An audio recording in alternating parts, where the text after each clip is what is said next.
All right, what's up, everybody? Thanks for clicking this video. Thanks for tuning into my channel. My name is Simon Hill, Black American from Louisiana, coming to you live from Budapest, Hungary. And I'm just going to do a short live stream, some stuff off my mind that I've been thinking about for these past few days, and also give a shout out to everybody who's going to come in to the live stream. So Commando21 said, "Hey, son, how's Kamala doing?" I don't know. I think she's preparing her seat in hell for helping support a genocide and allowing a Zionist, right-wing, fascist regime to rampant across the world. So that's probably what she's preparing to do, laying up under Mr. Emhoff. But yeah, I just wanted to get some stuff off my mind. And before I begin, I want to give a shout out to everybody who's been supporting the movie reviews. The movie reviews never get comments, but they seem to get a lot of views, and they seem to be generating some revenue too and gaining some traction. So I want to give a shout out to everybody who's been supporting that. Everybody who's been tuning into the Booked React series as well. There's a lot of series that we have on this channel. Like we have Notes from the Undergrad happening, Simon and Acting movie reviews, Booked React, my regular live streams that happen off and on and stuff like that. But we also have on this channel, the Blacksit series. And I wanted to talk about the Blacksit series because, you know, with everything that's happening back home, I think it's important to reframe this channel as to what its original intent was. You know, I've covered on my channel the politics that have been happening back home. I've been covering, you know, the issues that have been happening in other parts of the world, specifically in relation to Black people wherever we are, whether it be in Africa or other nations as well. But, you know, this channel was started by me talking about my experiences being a Black person living abroad in Tunisia, then in Serbia, then in like Albania and Turkey and Mauritius, Tanzania, Kenya, Hungary, stuff like that, right? And I think it's time we like get back to what this channel was meant to be for, because the argument that I've made for the Blacksit movement is not to leave America to go sleep with women in Thailand. It's not to go, you know, out into the world and try to be capitalist and try to wreak out dollars from the third world or something like that. It's to gain freedom, right? It's to gain peace. It's to gain safety. It's to gain a peace of mind that we cannot ever have in the United States. And regardless of who is going to win the elections, what the outcome of the State of the Union would be after 2024, it still would have remained the same. And I think it's important that we keep that in mind, right? Like, through these past few days, I have not been consuming as much political content as I usually do on YouTube. Usually I have like 30 different videos I blow through a day on 2X, just soaking up games, soaking up information and everything like that, checking out everything that's happening from all different viewpoints, right, left, center, far right, far left, everything like that. But after the election, I think a lot of people who are leftists like me were kind of really disappointed. Not the fact that, you know, basically a Republican lost to a fascist, right? We're not disappointed in that. We're disappointed that, you know, America could be so blatantly stupid, like just blatantly stupid, like, you know, multiple times convicted felon, known rapist, pathological liar, the man with concepts of a plan, basically willing to, you know, pause the Constitution, get rid of the Constitution, make himself a dictator, has said, you know, behind closed doors he admires Mussolini and Hitler and stuff like that. And the American people went along with it. Why? The price of eggs are $8 a dozen, right? in Los Angeles or something like that. You get what I'm saying? So, you know, it's just it was disappointing to see that. And so I've been unplugging these past few days. I've been dabbling in like a few videos here and there and reading some things and stuff like that, but trying to generally unplug, listening to like a lot of R&B music, a lot of R&B music, a lot of R&B music to just try to like soothe my soul and stuff like that.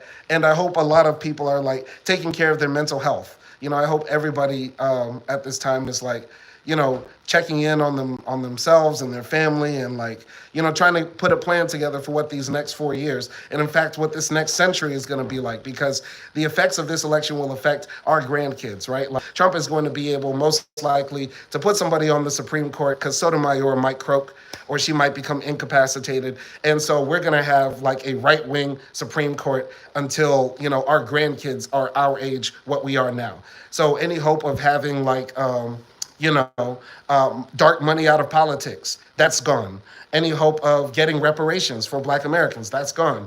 Any hope of reining in executive power, that's gone, right? It's very likely in our lifetime or our kids' lifetime or our grandkids' lifetime, we will see an executive branch that will have unlimited power, right? What the founding fathers, right? All the white people worship the founding fathers like they were, the apostles to Jesus Christ. The founding fathers warned about a strong executive government. And since then, we've had this unitary executive theory be floated around by right-wing thinkers and think tanks all around to try to make the executive branch have more power than it should have, right? And we have justices on the Supreme Court who are gonna continue to try to bolster the unitary executive theory. So it's likely we could have a king in America or something like that, right? A president who could be beholden to no one and can override the checks and balances that were put in place by the Constitution. That should be scary enough. And this is not just a right-wing thing, because criticism can be laid on Obama, because Obama was the one, killing American citizens abroad without due process, basically running a war from the tips of his fingers with drones and stuff like that. So it's gonna get scary, man. It's gonna get scary. But we have to remember this. And I'm gonna tell a story that I'm not very proud of, but it's a story that I remember sometimes, and I feel bad about that. So before I tell it, I'm gonna tell my wife sorry. Acty, I'm sorry ahead of time. She's here around here. But in this story, this was about a few months ago. It could have been last year or early this year or something like that. And me and my wife were coming from somewhere, like we were partying out one night and we were walking back home. And this was around the time when I was like on my channel and also like in my private life, thinking and talking heavily about what was happening in Gaza and what's happening in the Middle East, right? Because the genocide was, kicking into full gear then. And my stance on the genocide as it is now is that, yes, it is horrible, it is wrong what the Israelis are doing, but we also need to remember that the Palestinians and the Arabs in large have been committing a genocide against the Black people amongst them for hundreds of years, which goes on even still to this day. So while I want the genocide to stop and we want the slaughter to stop, God always gets his get back. And I was telling Acty this because I believe in God, right? And if you don't believe in God, it's what. But I was telling Acty this. We were walking home one night and we were talking about the genocide, and she was saying, like, I cannot hold it against the Palestinians for their anti-Blackness, for how they treat Black people and all that sort of stuff.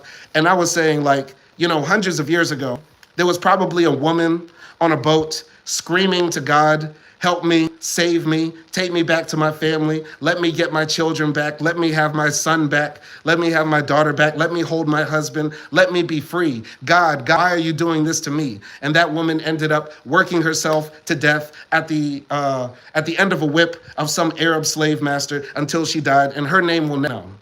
But that is the story of hundreds of thousands, millions of our people whose names are lost to the sands of time, right? And God is getting his get back. I gotta repeat, that might sound callous, that might sound evil, that might sound cruel, but what's happening to the Arabs in this part of our time on this earth as humans in this species, as humans in this time, is a part of God's get back for the wickedness that the Arabs have done to Black people, that they instituted by law, that they use the Quran, that they use the Hadith to support the idea that Black people are naturally slaves, in the words of Ibn Khaldun, right? America is getting its get back. This thing called America eventually will fall. The thing called America eventually will fall. I am not some doomsdayer. I'm not some guy who thinks like the US dollar is gonna crash. You've never heard me come on my channel and say, buy gold, buy silver, buy Bitcoin. That's not my thing. But this thing called America will crash because it is inherently built on a flaw. It was built on a good idea, the idea that all men are created equal, that we could have a democracy that is based on an idea, a nation that is not based on a bloodline, on a culture, on a language, on a religion, but anybody who believes in the ideas of America is American. That's what the premise of the Founding Fathers, of the Constitution, of the Declaration of Independence, of Common Sense by Thomas Paine, all those guys who sat down, those old white men thousands of years ago, they had a pretty good draft of an idea, except for one main thing, that Black people were not human, that black people were not human, the millions of people that they were using to build up Wall Street in New York City, the people that they were using to build up the ports all along the East Coast, the people that they were using to build the railroads that crisscross the nation, the people that they were using for their as human labor in the fields to pick cotton and tobacco and tomatoes and potatoes and all that stuff that was exported to the old world that made America filthy rich. It was built on a faulty idea that these people were not people. And they continue, and since then, it has never tried to fully get rid of the remnants of that idea having its problematic faults. You can point to the Civil Rights Act, you can point to all the progress had, the end of official Jim Crow and segregation and apartheid, the end of slavery and all that stuff, slavery at least on paper, even though we're still enslaved if you end up in jail and that sort of stuff, right? But the thing is inherently flawed. And it has exported its wickedness to other parts of the world. Carpet bombing Cambodia, napalming Vietnam, bombing Afghanistan back to the Stone Age, sending the Iraqis back decades in progress through brutal military force. I've always said this, but I don't think it hit close to home for me because there's always that part in my heart that feels like, damn, if it can't work in America, it can work anywhere. The idea that we can all live together, that we can have a multiracial, multi-ethnic, pluralistic society. If it worked there, it can't work anywhere. Because every other nation that I've been to, it's blood and soil. It's blood and soil. It's blood and soil. The idea that you can't be truly of us if you were not one of us from birth, which is not what our nation is supposed to be. But it's not working there, apparently. And it will never work there because from its inception, it was not meant, it did not fully try to live up to that ideal, right?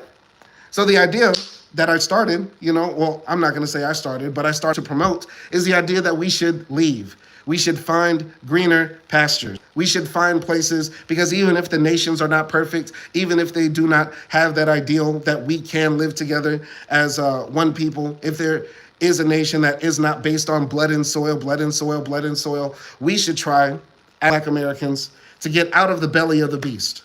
All we're seeing in America is bloodshed. When I go back to America, and I'm going to go back to America actually in a few months, so if anybody want to catch me and y'all want to kill me for the shit I've been talking on my channel, I won't be hard to drop that addy and you can do what you want to do. And but I'll just say this. When I go back to America, when I walk the streets, I just feel the blood under my feet. I feel it. I feel that certain energy. And you don't know this unless you really lived in the deep like I have. You don't know it until you walk down the street and you see them Confederate flags. And until you see places only a few generations ago, you would have no place being in if you looked like me. You don't know that feeling unless you're really in the deep South, unless you've really been in Louisiana, Mississippi, Texas, Tennessee, Arkansas, Alabama, Georgia. You get what I'm saying? I just feel that in the air. And it wasn't going to change just because we had jerk curry lady up in office. It wasn't gonna change if in the White House we painted that bitch black. It wasn't gonna change if we had Beyonce singing the national anthem on January 7th. Right? It wasn't gonna change. It wasn't gonna change, if we had the Q dogs and the alphas and the kappas and the deltas and the, you know what I mean? It wasn't gonna change if we were gonna have all of them line stepping on the White House lawns. It wasn't gonna change. Our nation is inherently flawed. It's it has a sick, twisted culture that I truly believe cannot be reformed. And that goes down to many, many levels of how we've let this idea be twisted, perverted, and ultimately abandoned. Ozzy says, salute, Simon. I'm afraid race relations in the States are only going to get worse. I agree to some extent. On one hand, I'm actually happy that MAGA got what they wanted because I truly believe they were ready to go all out civil war for their guy. Trump is a warlord. He is a warlord by definition. He is a scholastic terrorist.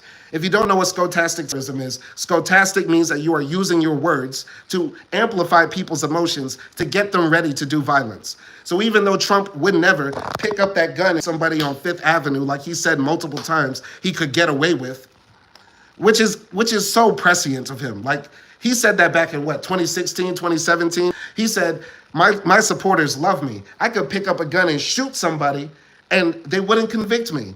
Like he spoke it into existence like Jay-Z. You get what I'm saying?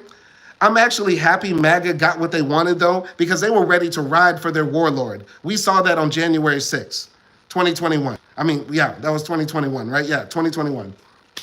They were ready to ride for the guy. Before the election even started, Trump was saying like, they're rigging the votes in Pennsylvania. I feel like they're gonna cheat me again. But suddenly when he wins, there's no cheating, right? So that's the crazy thing. But they were ready to ride for the guy. So I'm actually happy. I actually predict over these next 4 years, we're not gonna see a Peyton Gentrin. We're not gonna see a Dylan Roof. We're not gonna see all of those things happen because the white supremacists, by and large, they just want psychic benefits. The whole thing about white supremacy, it's not that white people actually get more money, more opportunities, more access to power. They only get psychic benefits because all the actual tangible benefits of white supremacy happened in the last century. It's what their grandfathers got. It's what their fathers got. It's the GI Bill. It's Oregon being open only to white men. It's basically America having an immigrant policy that says, if you're sane and white, we will let you in. That's all. That was 100 years of U.S. immigration policy. Nobody's talking about them though. But yeah, so the psychic benefits of white supremacy, I truly believe will make a lot of the worst of white people's tendencies calm down these next 4 years. So I will not be shocked about the next school shooting because we know somebody's going to murder some ninth graders. We know that's going to happen. Could be this year, could be tomorrow, could be in a month or so, who knows? But kids will die. We know kids will die in America. That's just obvious, right? But I do not expect white supremacist terrorism like what we saw under Biden, like what we saw under Obama and stuff like that. I truly believe the white supremacists will calm down. They feel vindicated. Trump is going to let all those people that stormed the Capitol out of prison. I'm surprised nobody's talking about that right now. The fact he's about to let a bunch of real terrorists, Al-Qaeda, in the words of Chris Rock, Al-Cracker, he's about to let Al-Cracker out of prison, and nobody's saying anything about that, which is crazy to think about. But let's get back to the message at hand. The message at hand is get money and get out. I repeat, get money, get out.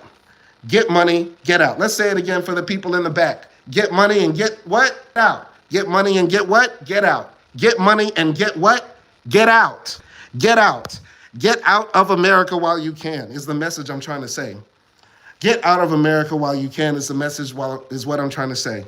Because even white supremacist terrorist violence, I suspect, will not uptick in these next 4 years. The institutional violence that will happen is about to be insane. They're talking about getting rid of the Department of Education.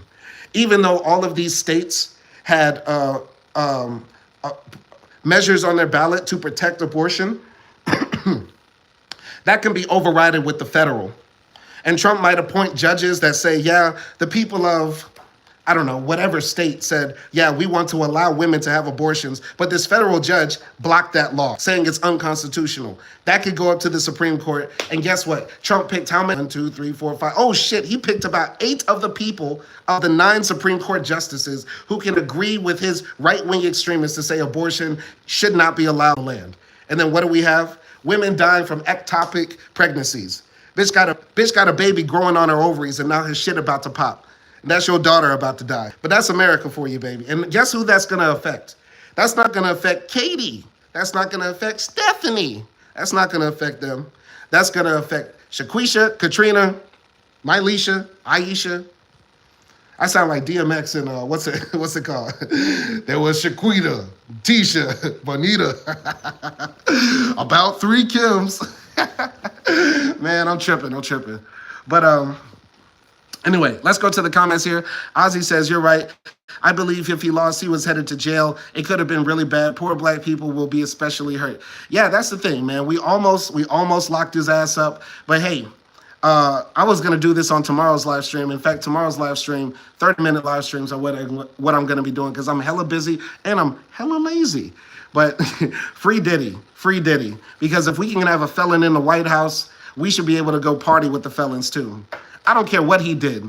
I don't care what he did. And I'm business on that. I'm saying free Diddy and free R. Kelly. Free R. Kelly and free Diddy. For real, for real. I'm standing on that.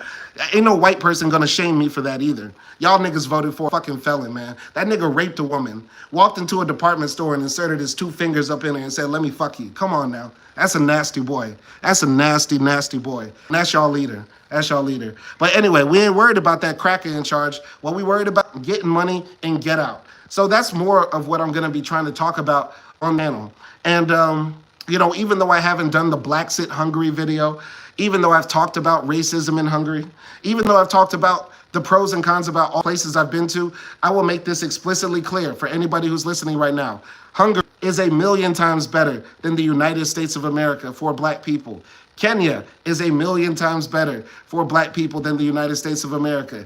Turkey, for all of its problems, is 1,000,000 times better for black people than the United States of America.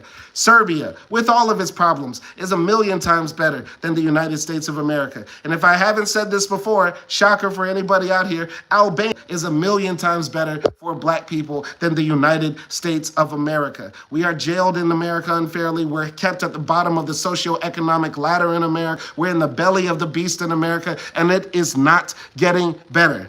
A lot of black people showed up and showed out for Kamala. A lot of black people also showed up and showed out and voted for third parties. What I heard is that more people voted for third parties in this election than in any other election in U.S. history. And the fact that the mainstream media is not talking about the fact that the mainstream media is not talking about the fact that the youth did not show up for Kamala, and maybe that's something to do with the fact that there are 50,000 men, women, and children killed innocently in Gaza, and nobody's talking about that, shows you how cut the main media is. It shows you how fucked up America is. It shows you how fucked up the world is, that 50,000 people can die on the other side of the world, and nobody thinks that the administration that allowed that to happen bears any responsibility for that as to why they lost the election. That's absolutely a shame. Absolutely a shame. But don't worry about that. Don't worry about that, because we should not be even paying taxes in that bitch. We should not even be living in that bitch. We should live in total opposition to that bitch. And by that bitch, I mean that woman America. And what do we do with bitches? We fuck them and leave. We fuck them and leave. We fuck them and leave. I'm sorry. This is getting real sexist, but this is MAGA America, baby, and we got to talk straight to the people, because this is what y'all like. Y'all like sexism. Y'all like patriarchy. Y'all like racism. Y'all like xenophobia. So let's talk like that. America's a bitch, and we should leave that bitch. I'm straight up. This is straight up. We're taking it back to the roots of this channel, the roots of this message. Get money and get out. If y'all need help trying to find online jobs, holla at me. Holla at me. If y'all need help trying to find housing, holla at me. If y'all need help trying to get into school, university somewhere, holla at me. I can show you the way. I can show you the way. I know a lot of niggas don't like me. I know a lot of niggas hate me. I know a lot of niggas think I'm a lol cow. I'm just some buffoon or just some coon on the internet because I got a big booty, sexy white who just so happens to be white. Y'all might not like me, but who's a bigger coon? A nigga that decides to live in a racist country where your lives don't matter. Country that's literally about to teach the next generation of kids that the enslavement of our people is a good thing. A country where they're about to ban books like the autobiography of Frederick Douglass and Malcolm X from public libraries because they don't want to radicalize the kids. Who's a coon? Who's a coon? The nigga like me who's reading books for free for y'all, the nigga who's trying to make sure my family and my progeny that come after me are able to be free, happy, healthy, and safe, or a nigga who's deciding to live in New Jersey? A nigga who's deciding to live in Kansas. A nigga who's deciding to live in Oregon, California, Massachusetts, Texas. These wicked, racist, evil states in the United States of America. KKK. For real. Anyway, Ozzy says, the 2 most important stats you need to know: most guns and most prisoners in the world. Facts. Wicked nation. I don't know who Ozzy is. Ozzy might be my CIA agent who's tailing me. He might be a Russian provocateur who's supporting me or tailing me on my journey to ultimate radicalization and then my eventual assassination. But shout out to Ozzy, because that's absolute facts. Absolute facts. Most prisoners in the world. Most guns in the world owned by civilians. Wicked, evil, satanic nation. It's going to get worse, guys. I'm telling y'all. The writing is on the wall, like Beyonce's album. Yes, Beyonce's album, not a Destiny's Child album. Y'all be on the lookout for that Destiny album from Culturalist Theory that I wrote about 2 weeks ago. It should be dropping soon. Anyway, yeah, get money, get out. Get money, get out. Once again, if anybody wants game, guidance, assistance, help on getting job online, finding opportunities online, finding a way to make a better life for yourself, whether it be in Europe, whether it be in Africa, whether it be anything that you're looking to do, holla at me. My email for anybody who wants to know is SimonNHill90@gmail.com. Once again, that's SimonNHill90@gmail.com. I don't want any money from you. I don't want anything from you. I only want to help our people get out of the belly of the beast before it's too late. I swear to God, it's going to get bad. I swear to God, it's going to get bad, and I am not a doomsdayer. But I'm not saying it's going to get bad tomorrow. I'm not saying that they're going to have concentration camps. I'm not saying it's going to be like the A24 film Civil War, and white folks are going to be shooting at black folks in the street. It's going to be the Turner Diaries outside. That's not what I'm saying. That's not what I'm saying. What I'm saying is it's going to get nasty progressively. Fascism creeps in slowly. It wasn't like Hitler came into power and then flipped the switch, and the next thing you know, everything was totalitarian, dark, evil, and wicked. That's not how it works. It's going to creep in slowly, slowly, slowly, and before you know it, there will be nothing left. And there is an argument to say that, oh, Simon, I might be running from one beast into the belly of another beast, which is possibly, that's absolutely possibly right. But let's be strategic in where we're going. There are some countries where we're seeing that right-wing shift happen. There are some places where that right-wing shift is being abated. There are places that are, even if they do go right-wing, being the most right-wing European nation at this point in time in history is about being like the Democrats in the 1990s in America context, right? Like, come on now. Like, it is not that bad outside when you compare the right wing to what we have in America. Because let's look at the inverse. A lot of the Latinos who voted for Donald Trump voted for Trump because they believe the Democrats, they socialist, papi. The Democrats, they socialist, they communist, papi. I just left Peru. We just fought the communist, papi. We no want no socialism, papi. They think that. They think when we say we want universal health care, that we want higher education that's free and available to everybody, that we want safer streets, that somehow is socialism in their minds. Because that's how they've been turned up and turned out by right-wing media and all the white folks that try to convince Pablo, Jesus, and Jorge that they can be white eventually. You know what I'm saying? So that's what I make. That's the point I'm trying to make. When we look at our politics and compare it to other places, when we look at the trends that we see happening in other parts of the world, the right-wing shift we're seeing globally is bad. It is worrying. It is very threatening. It's very unsettling at the pit of your stomach. But as a communist and as a Marxist, we should have the mind to know that liberalism will never save us. We should always be ready for the eventual collapse of capitalism and the eventual collaboration of the capitalist class with the fascists. Let's repeat this. The capitalist class will always collaborate with the fascists. The capitalist class will always collaborate with the fascists. What we're seeing happening in America is that the capitalist class looked at Donald Trump, looked at the far left that the Democrats are slowly trying to abate, and they said, we'll take fascism over whatever these people are talking about.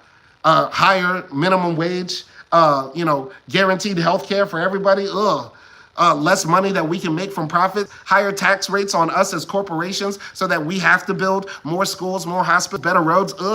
We don't want that. No. Let's take the fascist guy over here. He's going to make sure we can continue to rape the planet, rape the people, and reap in more profits. The capitalists will always collaborate with the fascist class. It's a very crude Marxist analysis, but it's very true. And so what we're seeing happening in America, we shouldn't be so disheartened and so worried and so boo-hoo, woe is me, because this is an inevitability. This was inevitable. This was inevitable for a nation that never cared about its people. I'm talking about black people. And then, of course, that extends also to white people because they only told white people, hey, you have some psychic benefits over black people because you're white and you will not be treated like those people.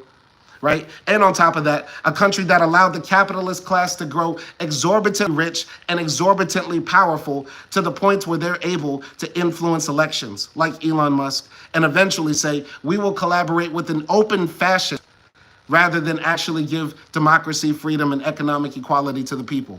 Get money and get out, is what I'm trying to say. Ozzy said, those Cubans in Miami specifically, Trump was the first Republican to win Miami-Dade since 1988. Poor whites keep getting fooled. Dog, when I was living in Miami, and I'm gonna wrap this up soon, I never saw as many Latino people that ran around there waving Trump flags, because I was living in Miami in 2016. I was living in Miami in 2016. I really got to know some Cubans.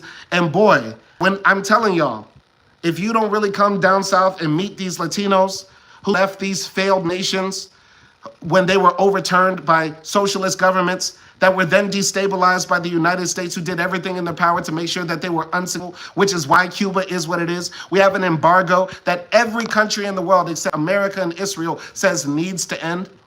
We do the same thing to Venezuela. We do the same to any country with the economic system that is not like ours. And then we wonder why they fail. Anyway, yeah, those Latinos in Miami are ultra right-wing because basically those are the rich white Latinos from Cuba who had their land expropriated by Castro, and they're still pissed off because grandpappy, Abuelo lost his Coca-Cola factory. Abuelo lost his Coca-Cola factory in 1940, and they're still pissed about that, which is why they voted for Reagan, for Bush, voted for Trump twice. And so, yeah, whatever. Get money, get out. Once again, get money, get out. For any black people in America, I'm telling y'all, the rising tide of fascism is coming. It's coming. There's a lot of black folks living in blue states. There's a lot of black folks living in blue states. There's a lot of black folks living in blue states who voted for that red fascist in the White House. And they think they're safe because they're surrounded by rich niggas in New York. They're surrounded by rich niggas in Maryland. They're surrounded by rich niggas in California. And they think it won't happen to them. It's always those niggas who live in those blue states who say, yeah, we want our country to be ran like a business. I want to tell all you niggas who live in those blue states, come to Mississippi, come to Louisiana, come to Texas, because we've been living with these crackers forever. All I've known all my life is living under right-wing, fascist, white supremacist, Republican governments. I wonder why I'm turned up like this. But y'all niggas want to live all up in blue states, all in the East Coast, running to wherever real welfare is, running to where the society actually works, and then y'all want to tell us, oh yeah, let's run America just like Louisiana. Come to Louisiana then. Come to Texas, come to Mississippi, come to Tennessee, come to Arkansas, then talk that shit. For real. Anyway. Get money, get out. Get money, get out. That's all I had to say. 30-minute live stream is all I got because I don't want to be on here having a heart attack on you bitches. So y'all be easy out there. Shout out to Ozzy. Shout out to Commando21. And shout out to everybody else who's going to watch this in the playback. And free Diddy. Free Diddy. Free R. Kelly. Peace.